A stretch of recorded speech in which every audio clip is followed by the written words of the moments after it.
So to set a bit of context for our conversation, 330 million tons of meat and 812 million tons of dairy are produced globally each year, which accounts for 60% of all of farming's greenhouse gas emissions. And just those two things alone account for 16.5% of the total global emissions. Our food system accounts for nearly a third of all greenhouse gas emissions. Just 10 products make up 75% of all plastic pollution, and 6 of those products are related to food service. WWF predicts that by 2030, their volume of plastic in our oceans will outweigh marine life. The UNEP found that 931 million tons of food waste was generated in 2019, and about 26% of that waste comes from food service. 5% of total food production is wasted within food service and restaurants each year. In the UK, our restaurant sector consumes more than 1.3 billion pounds of energy, and I've got to say that was before the price hike in energy, so surely the cost is much, much higher now.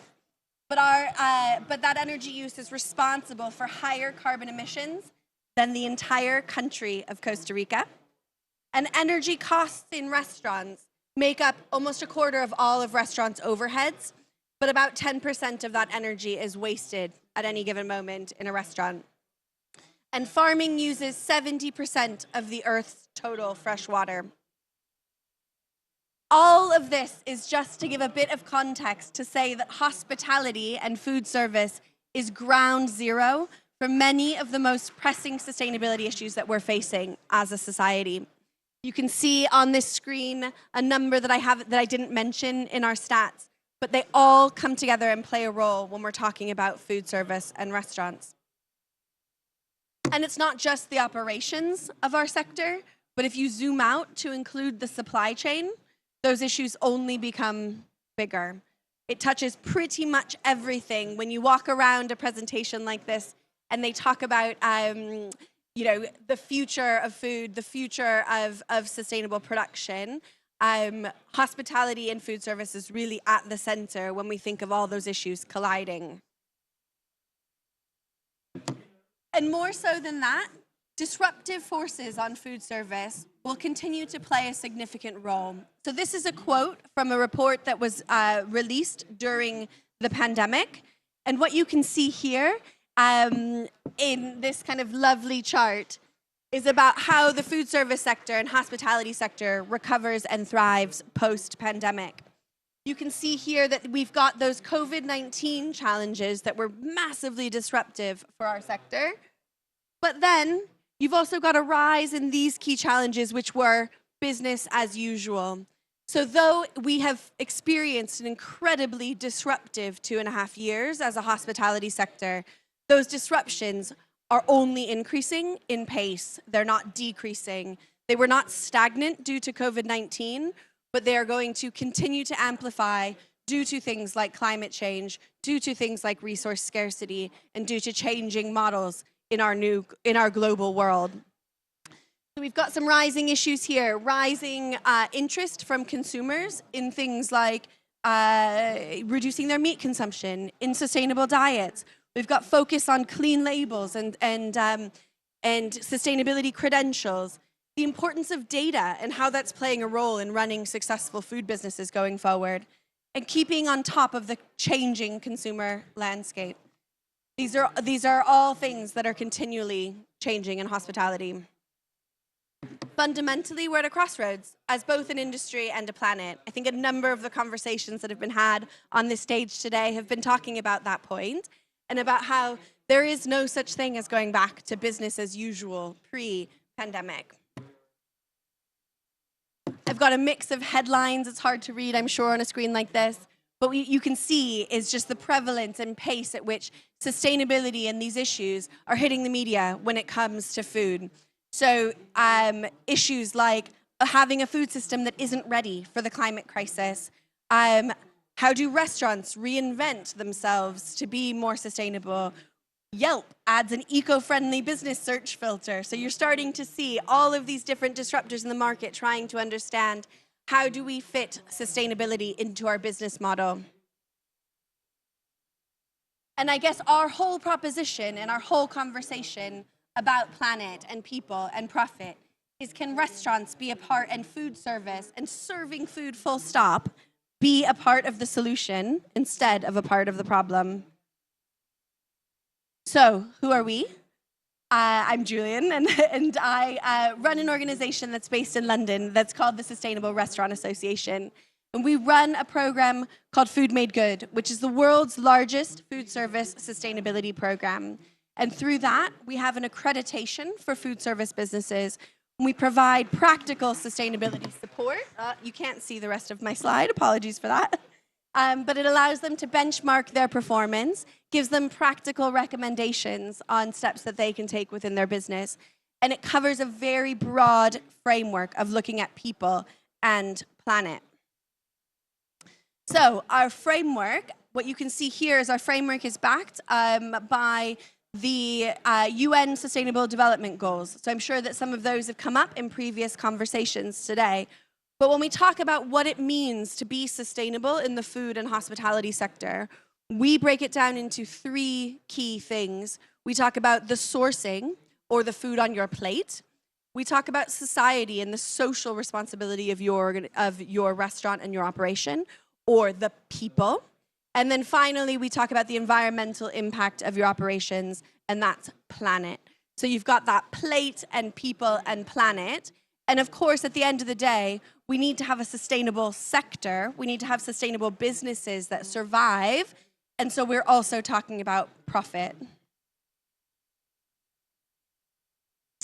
We also run a global community, so community.foodmadegood.org. It's accessible to anybody working in the hospitality sector. You can sign up online. And within there, we've got resources. We've got a forum to ask and answer questions. We're trying to build a global network to solve some of the challenges that hospitality businesses are facing. And fundamentally, what that community is asking is questions like, how do we source ingredients with care for the planet? What does circularity look like in a restaurant? This is actually one of my favorite little anecdotes and stories before we get into our conversation. But what you can see here in this picture that is on your left, that's on your left, these are NOS cartridges. I don't know if that is an equivalent in France, but you often see them. They're used as a drug to get high, basically. And they're like nitrogen, like little cartridges. And you can see them littering parks and things, especially in places like East London or other kind of urban areas. So this was the work of a chef that has a restaurant called Silo that's in East London, and collected a bin full of these NOS cartridges that are metal, and they were polluting his local park. And he went to his local forager who makes knives, and he used those cartridges and foraged them into knives. And what you see, the handles, these multicolored handles, those are actually the remains of his chopping boards. So when you chop plastic chopping boards in hospitality, as you chop on them, they wear down, eventually get very, very thin. So that is melting together the remnants of the plastic chopping boards from his kitchen to become the handles. And then you've got the blades from the pollution in his own neighborhood, working with a local business to turn it into a functional product. Knives for his kitchen and knives to be sold to customers as well. This is like upcycling, right? Exactly that. Circular economy, the same sort of things we were talking about before, but in a really tangible way. And so we asked the question, what does circularity look like in a restaurant? How many other opportunities can you find to create circular loops and stop thinking about products as being disposable and single use, and instead start thinking about them as things that are opportunities for reinvention? What does a net zero restaurant look like? So net zero tends to be one of those huge buzzwords when it comes to sustainability. We all need to get to a net zero economy by 2050. That means that we must not release more greenhouse gas emissions into the atmosphere than those that are sequestered by our environment. We need to find an equilibrium. And so you've got a rush on trying to figure out what that means. Now, the secret that I will let you all in on is that when we are talking about the actual space of a restaurant, that is actually a tiny, tiny fraction of the actual impact of a restaurant. Food and the supply chain is more than 80% of the impact in terms of GHG emissions for food service businesses. So the actual energy that you're using, even the construction, the materials and all of that, is only that kind of 15-20% max of your footprint. However, you've seen a rush on larger businesses starting to look at what does a net zero restaurant look like. This is an example of a McDonald's test site that's been launched in the UK. And what you have here is solar panels on the roof. You have a complete rethink of the materials for the building and how, what kind of cements and things are being used in the actual foundations of the building. You have electric charging points for cars and trying to shift people towards electric vehicles. And you see this creation of, and you've got to remember this is probably England in November, and so you don't see loads of diversity in that greenery, but what you see is actually thinking about how do you create and plant so that you get some biodiversity on your site as well.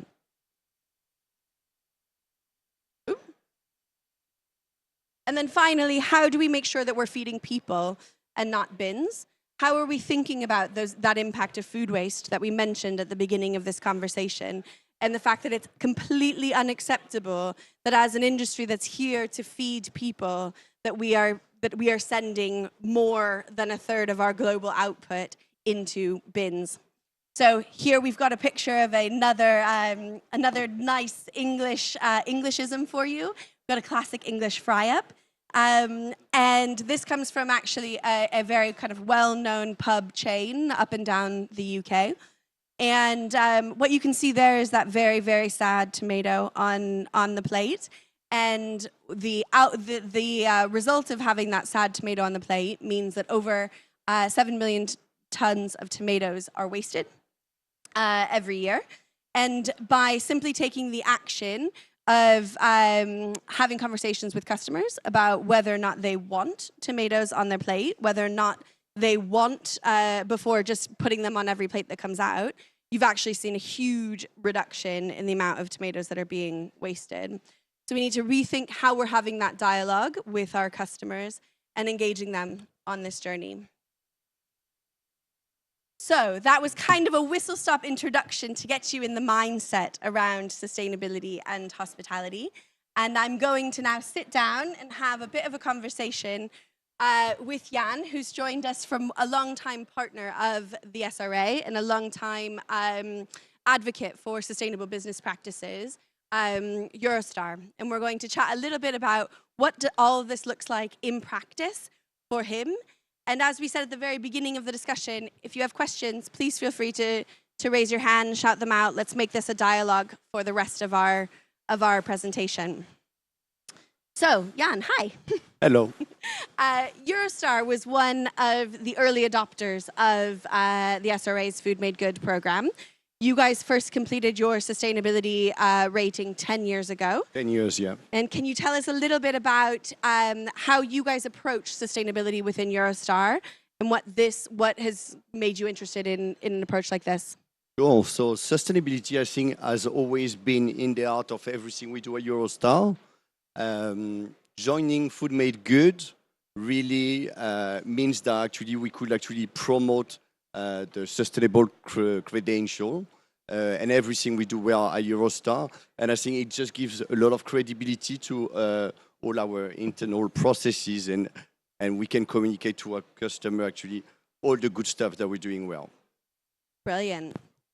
And how does an approach like this and looking at a framework like Food Made Good help shape your offer or your decision making at Eurostar? So I think it's changed a lot. I remember when I Yeah. first started the Sustainable Restaurant Association, the Food Made Good audit. There was a lot of things that we should do better in terms of sourcing produces. I'll give you quite an interesting example. When we first started, we realized a lot of our produce were not actually very local, sometimes not in season. And I have an example that I always use. When we've done the audit with the Food Made Good, we realized the garlic in France from our caterer was actually coming from China, which was completely absurd because France is the #1 producer of garlic in the world. So it's just been actually a lot of education with our businesses, our partners, and all the caterers, and we have to change the way we do things. And the focus is to make sure, because obviously we are quite a big operation with large volume, and all the food on board, all the menu on board, they need to be at least from produce from the country of departure, local whenever we can, for sure, and definitely in season. I'm going to barge in. I told you I would sometimes.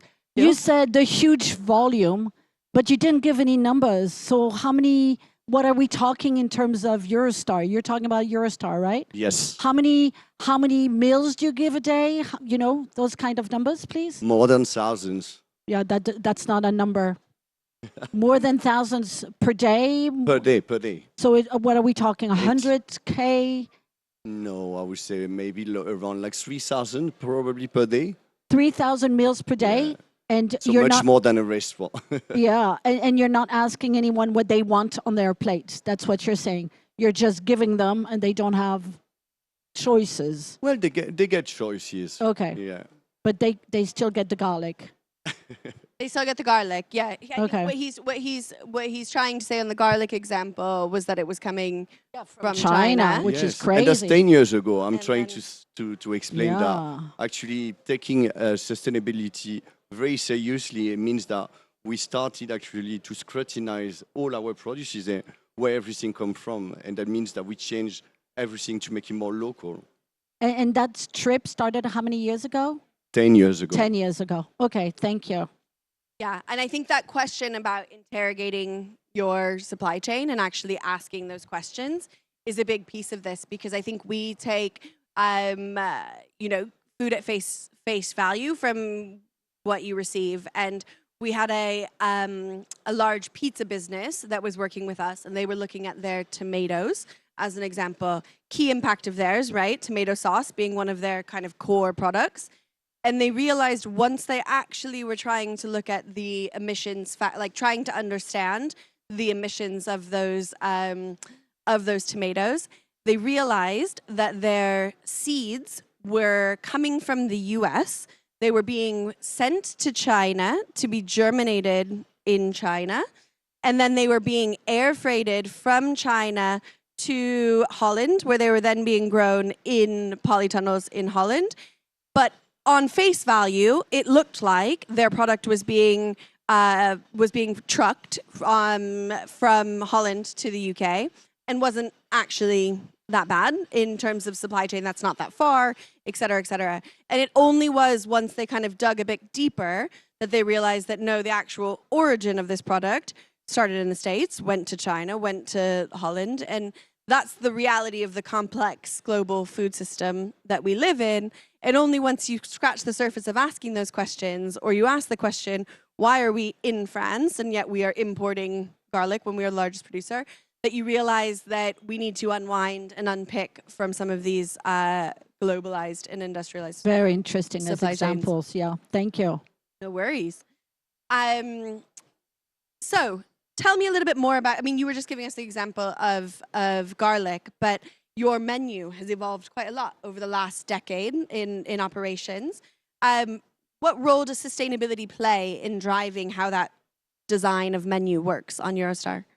Okay, so we work with a celebrity chef, very, very well known, that you know very well, I think is Raymond Blanc, which is the culinary director for Eurostar. I think he's changed actually everything, because we just want to use fresh, seasonal, and local ingredients that are both sustainable and responsibly sourced. And I think that influence all the dishes that we create for our customer on Eurostar. And can you tell us a little bit with that, some of the proudest achievements that you've been at Eurostar for 15 years now? So in reducing the impact of Eurostar's catering operation, what are some of the successes that you've had over the years? Sure. So I think you'll be very pleased with that one. But for me, the Food Made Good audit is a little bit like the Michelin star of the sustainability.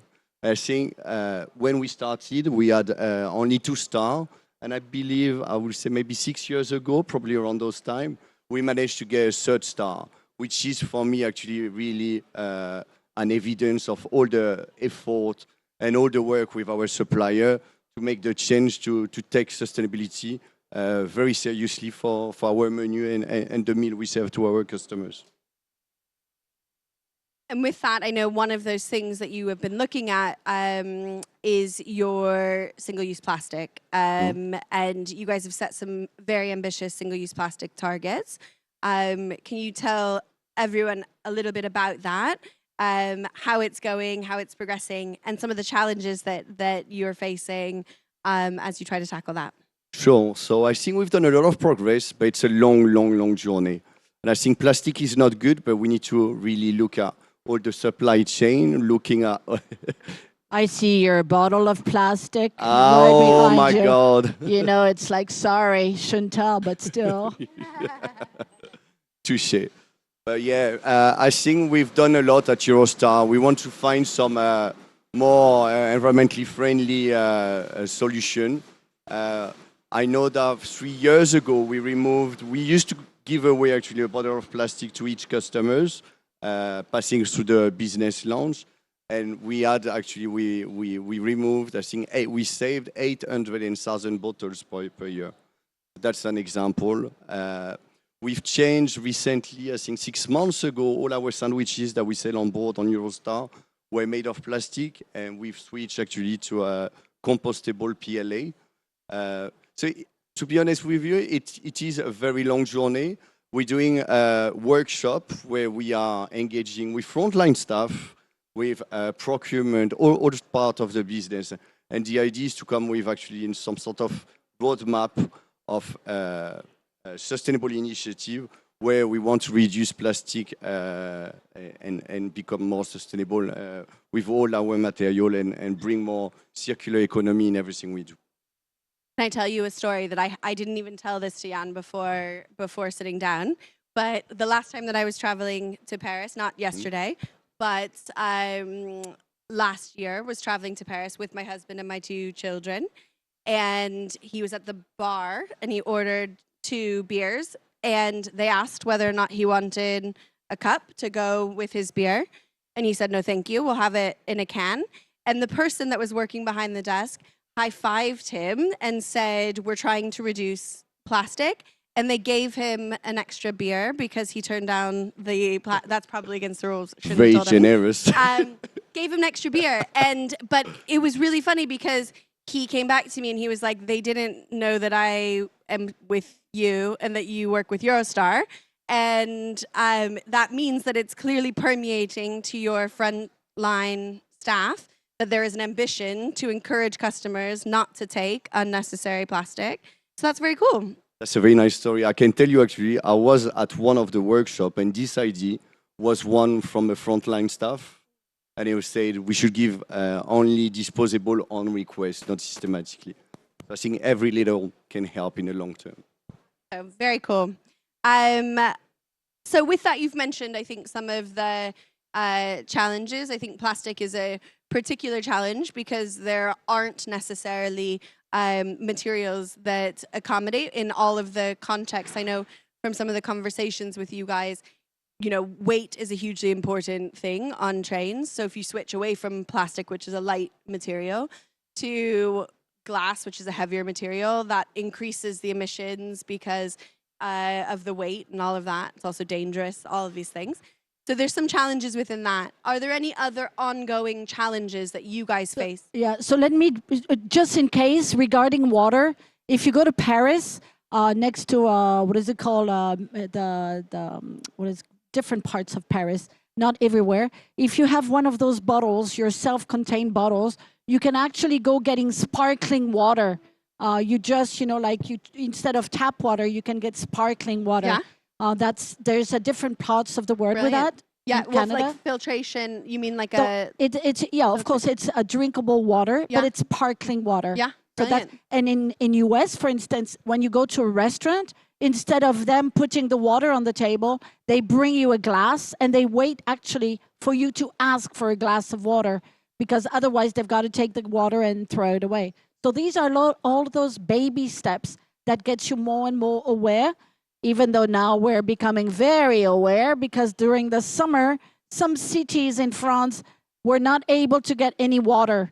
So unfortunately, that's how we're getting to the point where we've got to be aware as well. So thank you. And I think that that actually connects like really well to the broader point here, which is that we're starting to some of these things in this conversation 10 years ago might have seemed progressive and big moves, and yet now after the summer of extreme heat that we've just faced, after places where you had water shortages, where you had restaurants that closed because they couldn't operate in such extreme heat, we are starting to be impacted on a very regular basis on the impacts of climate. And so it is no longer a nice to have. It's no longer a progressive vision to say, how are we going to come up with solutions? It's actually a business necessity to figure out how we move forward in this context. So with that, tell us about some of the challenges in doing so. Okay, so I think we've got a lot of challenge nowadays. The Brexit is one, especially for UK. That means we had to rethink and stop importing from Europe and looking at it has some positive side because that means you work with suppliers on each country because obviously we Eurostar operate in 4 countries, which makes a little bit... The 4 countries being? Netherlands, Belgium, France, and UK. So that's one challenge. I think we can all agree rise of prices and inflation is impacting all inflation. It's been talked about in everywhere. It's like the buzzword during this SIAL is inflation. Inflation is an interesting one too. Again, where just what we were talking about. There's obviously very acute reasons why prices have risen on the cost of food, right? And there are acute moments.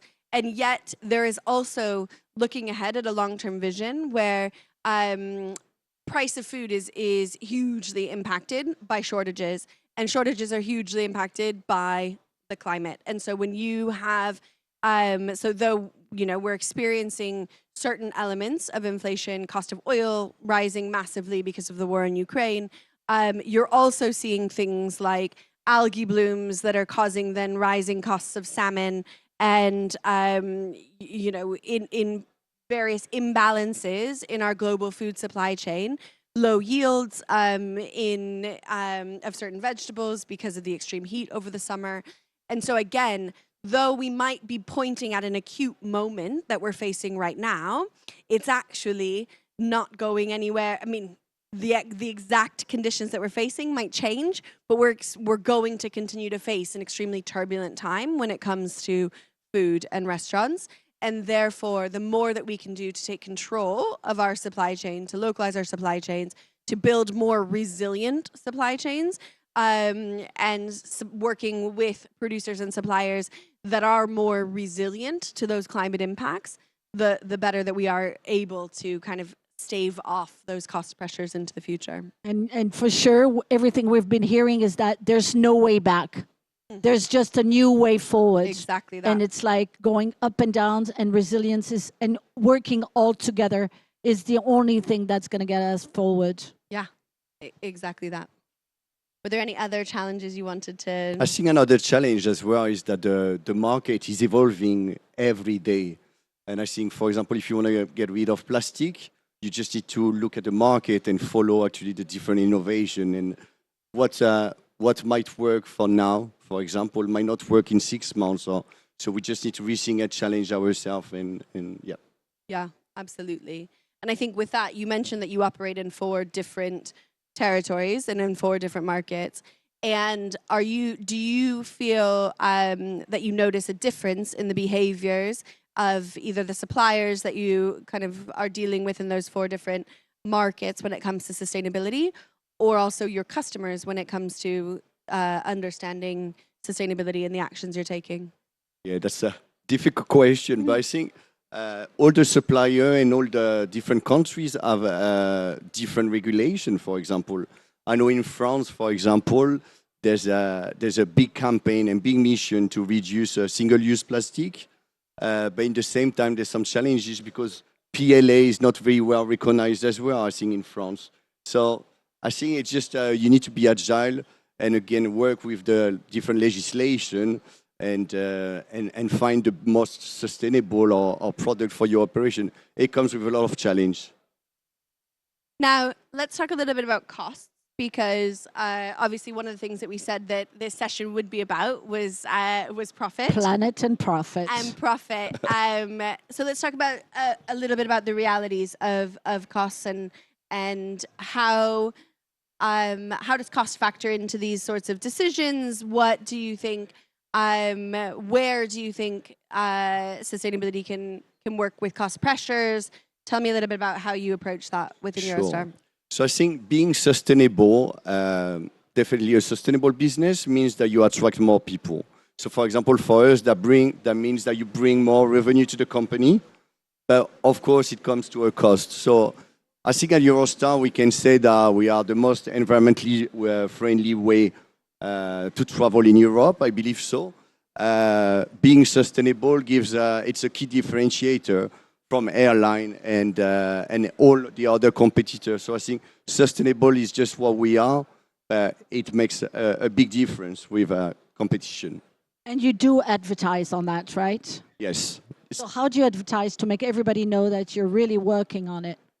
I think it's part of our DNA, and that's why we are recognized for as well. And I think all consumers are well aware that traveling in the train is much more, actually, is the only environmentally friendly way. And I think if customers have a choice to fly or get a train, they definitely get a train. Yeah, flying gets such a bad press nowadays. It does, but there's so many like systemic, prices of flights compared to prices of trains is a real challenge. And so I do think that continuing to remind people and continuing to, because I know that sometimes those of us in this room might think everybody knows that, but I don't think actually if you step outside the bubble that everybody knows. And so I think you have to continually push that message and over again explain the benefits of flying, and I mean of taking the train and not flying, choosing to reduce. Of course, it depends where you're going, obviously. Yes. Yes. Well, I can't take a train to visit my family in California, so. So I am going to ask kind of one more question on that note about your passengers and how, have you noticed any of their perceptions changing over the last decade that you've been working on that, or issues that they have a voice on, or voice both that they are happy and, with the steps that Eurostar is taking, or things that they are demanding change from Eurostar? Has that changed at all over the last 10 years? Yeah, I think the modern consumer has changed a lot. I think that the customer wants to know what's in their plate. They want to know, they just don't want actually to know just about the menu. They want to know actually if it's locally sourced. They are very interested to have some good news story, some local recipe. And I think when you pay a premium price, there's some certain expectation. And customer wants to know what's in their plate, that everything is seasonal, the fruit and vegetable, that the fish comes from responsibly sourced sea. So I think it's important. And not that far away. And not that far away. Definitely important. I think we shouldn't forget about the younger generation as well, with social media, the connection. And I think you mentioned this earlier on, Juliane, but the fact that there's so much more appetite now and demand for vegetarian, for non-meat, and vegan. So I think at Eurostar, just to make sure we can meet the demand and keep the satisfaction up, we really had to reinvent ourselves, and that our vegetarian and vegan meal are as appealing as any other dish as well. And trust me, in SIAL, that's also one of the things that has been talked about over and over again.